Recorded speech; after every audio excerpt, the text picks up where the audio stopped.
Okay, so I said earlier that everything comes down to love and all else is an illusion. Well, if that's true, then that means that people are always doing one of two things. Every person is either seeking love or expressing love. Now, here's the idea. When someone's angry or upset or anxious or insecure, and they're saying something mean, or they're in any way that they're not saying what you want to hear, that person is seeking love.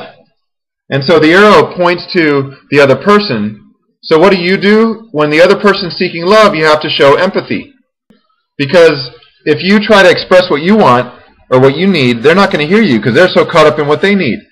So you got to let them get the emotion out and let's get what they need onto the table. So for example, okay, Francis, you come home late from work, and I know you're a busy businessman. And Ruth's at home with Joseph, and you come home, and Ruth's like, hey, fix your own dinner.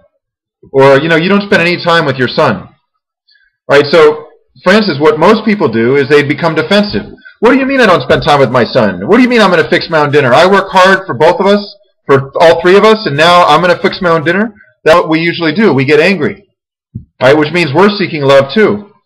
But that doesn't work because we got to focus on the other person. Get their needs onto the table. So when Ruth gets angry like that, what you can do instead is form a sentence. Start with you feel and then blank because you need and then blank. So this is Francis. So Ruth, are you feeling frustrated because you have a need for your husband to be more consistent and more available in the family?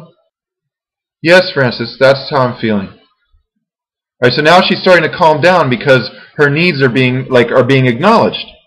And at this point, then Francis can say, honey, am I understanding what it is you're feeling? And she could say, well, there's this also. But finally, you keep doing the same process until she says, yeah, you understand what I'm feeling. Once her needs are being met, she's going to start expressing love. And now is the time for you to be authentic or assertive. But not until then. So her needs have now been acknowledged and put on the table. Now you can put your needs on the table. Okay, so the way you put your needs on the table, Francis, is to use the request sentence format. When you, specific action, I feel, there's the adjective, because I, and then share what your need is. Would you be willing to? And there's a specific request. So let's give an example. Now Ruth is calm, remember. Okay, and Francis asked her, am I understanding how you're feeling? And she says, yes. So now she's expressing love. Now Francis could say, well, Ruth, I appreciate your sharing with me how you're feeling.